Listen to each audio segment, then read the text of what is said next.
Hello, I'm Peter French. Well, that management implementation, one of two, was long and involved, as there's just so much that we can talk about in the management space. Do you have planning in place? Are you comfortable with prioritizing, and do you have a firm delivery method? It is the only way to start and deliver change.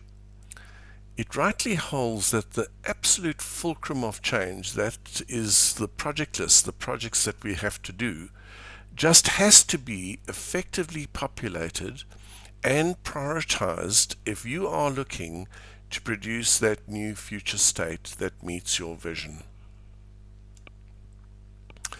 As a manager in P, lead, OC, remember that PLOC, I've always remembered this telling story. Tom Watson, when he designed the ultimate world-dominating marketing and sales machine of IBM, is reported to have these steps in his formula. That vision has to be communicated effectively to the managers that hold the task of turning that into the process or systems that produce the outcome. While doing that, they produce a standard operating procedure so they can manage performance against some kind of standard, while also having a peg in the ground that can be evaluated against any innovation of the process that might be required. Our brand influence sometimes is everything we do and say and how we believe, but sometimes it's a bit esoteric. A franchise, and maybe you could read any company entity that operates as expected while the owner is far away and uninvolved. But a brand and its promise to us and to our customers, our prospects, can be forgotten, unused, and without influence. However, management zeal is protecting the brand, articulating its value, and making sure that the people in their team do the same, while ensure that will ensure the longevity of the brand and its effectiveness. You don't have to be a franchise to operate the franchise model. There are lots of jokes, snide comments, and maybe even jealousy over the way IBM operates and behaves. And very often, process-bound companies can appear inflexible or even arrogant as they say, "Sorry, that is how we do things here." Management are the soft or the hard filling in the sandwich. They are the glue that connects our people to our customers. So they have to get this right to enable customer satisfaction. On the one hand, process bound and therefore not prisoners of your star people, while on the other hand, star people bound and held to ransom. They have to find this middle ground. We didn't do business at IBM, we built one.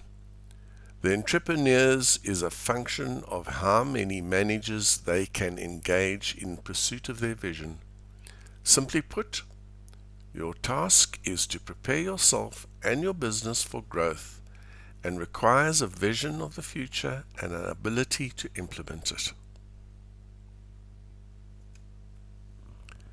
As a manager in PL Organize C mode, you need the right team working in a coordinated fashion and following an operating manual or a standard operating procedure. That way your system is rule dependent and not people dependent, which is a good thing because if you have a superstar, they sometimes can hold you to ransom. Absolutely critical to success is that you have the right people. Over the years, managing huge and small teams, we have tried every method of selection: blood tests, writing analysis, psychometric analysis, you name it, we have tried it. The only analysis that comes close is competency testing. When you understand how your salespeople or customer-facing people have to behave to represent your brand, your product, and the match to your selected perfect prospect, then you can build a competency profile and test for that. Our favorite tool can be found at HR Chally. Competence testing, however, is only one attribute in our defined hiring process. Talent acquisition is an ongoing process. It must be running continuously, because the old saying, hire in haste and repent at leisure, is the watchword. So continual research for the candidates that fill your culture and build into your hiring process a set of questions that test their sensitivity to your brand promise. A typical Chally process is structured in their 30-10, 30-30 rule as depicted here. A good strategy here is a hiring nursery. The task here is not to hire somebody else's superstar, but to populate your process with the cheapest and most able resources. So maybe we could just remind you a little bit about the franchise model. But firstly, just don't get too worried about reading this slide. Why don't you download the slides and then you can have it as a reference. So the franchise model. The model will operate at the lowest level of capable skills. It's a place of impeccable order. Every activity is documented in an operation manual. The outcome is quality, quantity, and repeatability, which is the mantra of the manager. And it's uniform method and identity and ethos. I always laugh about that last one because at IBM, that's exactly what we did. We were dressed in blue suits with white shirts, no facial hair, shiny, clean shoes, and yes, we sang the company song before we went out into the market. As a manager in PLO control mode, he has tools, they have tools of reference and measurement. We see many entrepreneurs who use some kind of de-risking strategy to get a view of their process, in this case the sales funnel.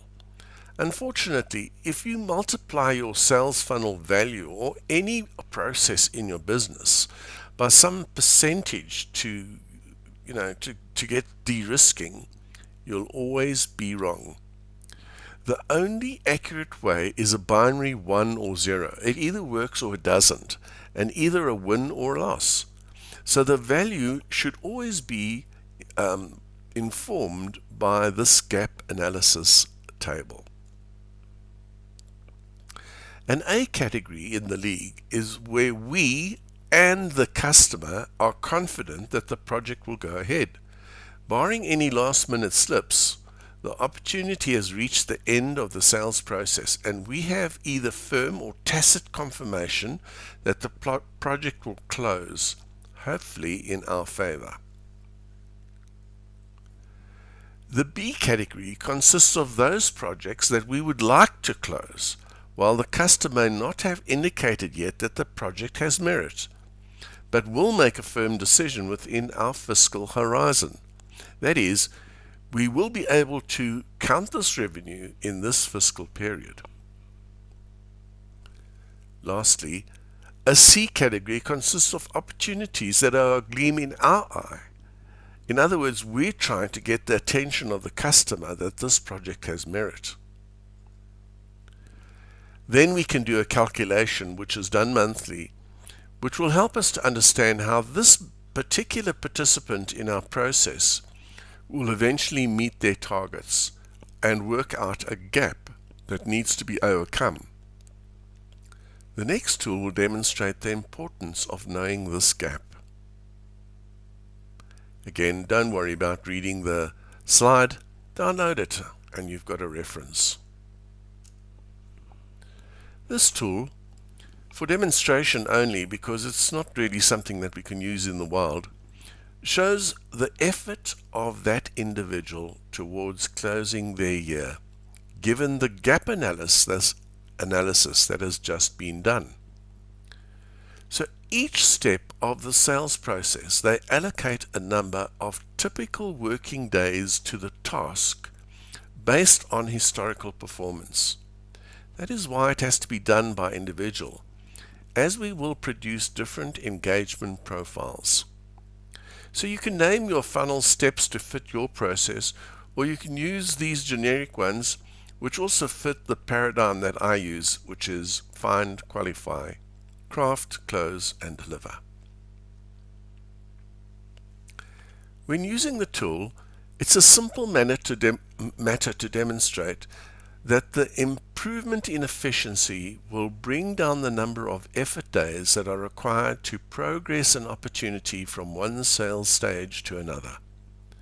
Even a small change has a marked difference on the number of effort days in the year that are necessary to meet the gap target.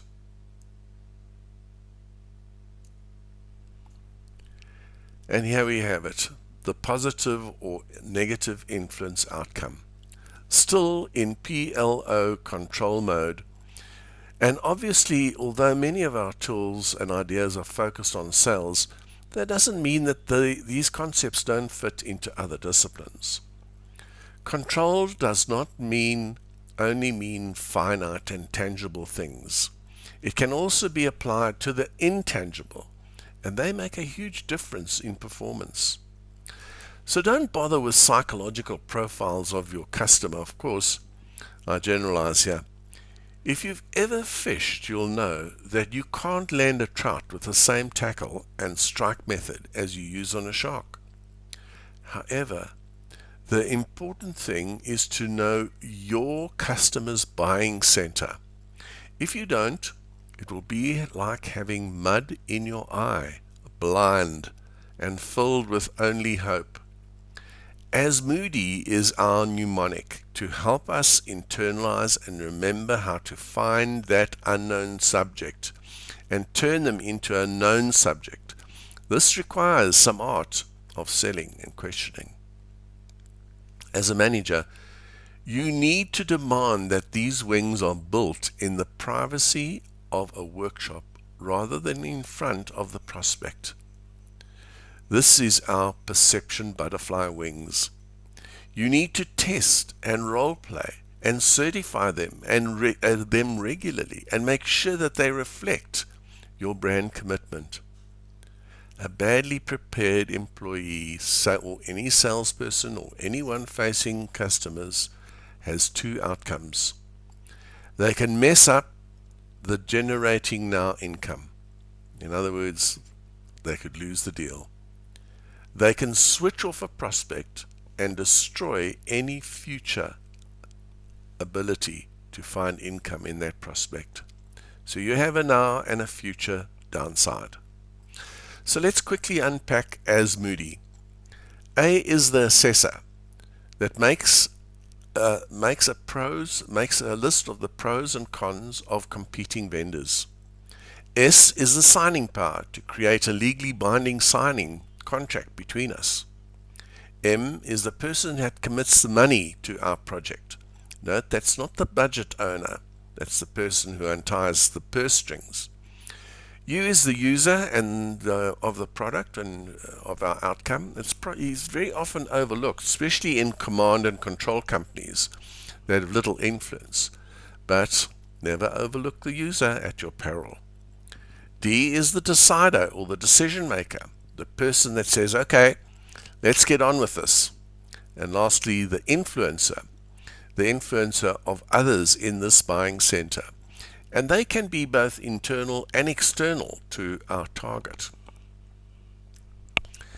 You can't influence their perception if you don't know them and your competitor as well, and what may be attracting them to this competitor. So the job is to move the perceptions of them into common, or You can't reduce their perception of the need of a competitor's offering if you don't know their pain or their gain paradigm, and you can't articulate why that feature is of little or no use to them. So that's reducing the wing, the perception wing of the butterfly that is our competitor. And you can't attract them to our unique offering if you cannot match it with their needs or outcome and be able to articulate that. So that's building our particular perception wing. And of course, when that wing is bigger than the competitor's wing, normally the business will come our way.